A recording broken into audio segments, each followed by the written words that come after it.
Assalamualaikum warahmatullahi wabarakatuh. Beberapa waktu ini saya sempat ngobrol lah, survei lah beberapa orang dengan bila mana kita punya penghasilan 50.000 per hari itu masih bisa nabung nggak sih? Ternyata banyak ya. Kalau saya pelajari lagi cara mereka mengatur keuangan tuh masih seperti orang-orang pada umumnya ya, dimana uang itu kalau memang ada dipakai, dan kalau masih ada sisa baru disisihkan atau diselamatkan, masih tetap seperti itu. Jadi kuncinya kalau kita mau punya tabungan ya, seberapapun penghasilan kita per harinya atau per bulannya, kalau kita bisa menyelamatkan dulu, kita bisa menabung dulu penghasilan kita, entah itu 10%, 20%. Misalkan dari tadi ya, 50.000 per hari, kita bisa nggak 5.000 aja kita simpen untuk nggak kita pakai. Memang harga-harga pada naik, tapi semua bisa dikondisikan. Coba teman-teman belajar deh, sama orang-orang yang penghasilan itu separuh dari penghasilan kita. Misalkan kita penghasilan itu di 3 juta rupiah per bulannya. Bisa nggak kita belajar dari orang yang gajinya minimal tuh 1,5 juta per bulan? Ada loh penghasilan 1,5 juta per bulan. Dan bagaimana cara dia bertahan, bagaimana cara dia mengelola keuangannya sehingga mereka tetap bisa bertahan dengan penghasilan yang mereka punya, gitu teman-teman ya. Jadi 1,5 juta itu kok dia bisa cukup, walaupun memang secara kehidupan finansial seperti itu biasa-biasa aja ya, mungkin makannya itu diirit-irit, bisa jadi. Dan kita bisa nggak nyontoh kayak gitu? Kalau kita bisa mencontoh, minimal kita bisa mengurangi pengeluaran kita setiap bulannya. Dari penghasilan kita 3 juta itu, misalkan kita bisa nabung 300.000, 2,7 itu kita pakai untuk kehidupan sehari-hari dan untuk yang lain-lainnya lah. Nah, setelah setahun terkumpul contohnya dari 300.000 itu berarti kan sekitar 3,6 juta. Kita cari platform investasi yang baik untuk menambah pundi-pundi penghasilan kita.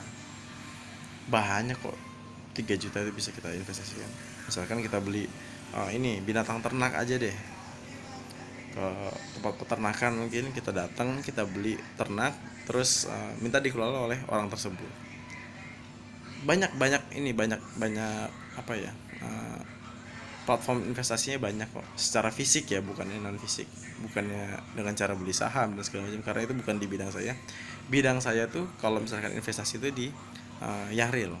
Misalkan kalau saya sekarang punya usaha kuliner ini, lebih baik saya pakai untuk buka cabang, karena saya ya tahu dari usaha ini saya bisa mendapatkan penghasilan lebih apabila saya membuka cabang, dan saya juga tahu sistem marketingnya, sistem pengelolaannya, sehingga daripada saya investasi di usaha orang, lebih baik saya investasi dulu di usaha saya ini. Nah, apabila ada kelebihan dana lagi setelah investasi di usaha saya ini udah berkembang, baru saya diversifikasi ke usaha yang lain, mungkin nanti. Entah itu mungkin ke peternakan, ke tanah, mungkin juga ke usaha temen yang dimana orang tersebut bisa kita percaya. Jadi jangan karena penghasilan kita terbatas sehingga kita membatasi diri kita dengan penghasilan tersebut, nggak bakalan bisa kaya nih, nggak bakalan bisa punya tabungan nih. Salah teman-teman kalau kayak gitu caranya. Jadi kita tuh harus menabung dulu. Saat kita dapat penghasilan itu harus kita langsung tabungkan dulu, sehingga tabungan itu kita gunakan untuk mendapatkan sumber penghasilan baru lagi. Seperti itu hasilnya, harusnya. Jadi teman-teman, walaupun penghasilannya berapapun, tetap harus belajar yang namanya investasi. Banyak loh. Saya juga masih ini aja ya. Kita berpikir gini aja ya. Kenapa nenek kakek kita zaman dulu itu punya tanah dan punya rumah tanpa hutang KPR? Sedangkan orang-orang kota ini yang penghasilannya lebih besar dari nenek kakek kita, justru punya rumahnya tuh kecil dan hutangnya gede-gede. Sehingga sampai dia pensiun bekerja, warisannya paling cuman ya rumah satu itu yang dicicil selama belasan tahun atau mungkin 20 tahun, gitu teman-teman. Jangan berpikir seperti itu. Lebih baik kan kita bisa belajar tentang investasi yang lain, misalkan di usaha franchise dikelola oleh temannya, di peternakan, Bisa juga kalau misalkan masih belum tahu caranya investasi yang bagus, teman-teman bisa juga membekukan uang tersebut menjadi emas batangan misalkan, untuk menjaga nilai inflasinya. Minimal itulah punya tabungan emas, sehingga uang kita yang kita tabungin setiap bulan itu nggak kena inflasi.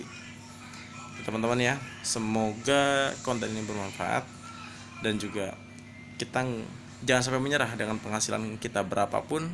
Kita harus tetap belajar investasi, bagaimana caranya kita bisa mendapatkan penghasilan di luar dari penghasilan aktif kita. Kita juga punya penghasilan pasif yang dimana kita nggak harus kerja, kita tetap punya sumber penghasilan baru. Tetap belajar. Terima kasih.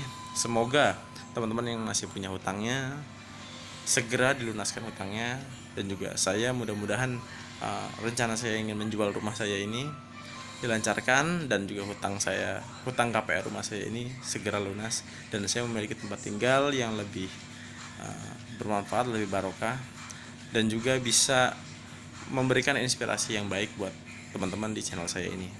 Terima kasih ya. Assalamualaikum warahmatullahi wabarakatuh.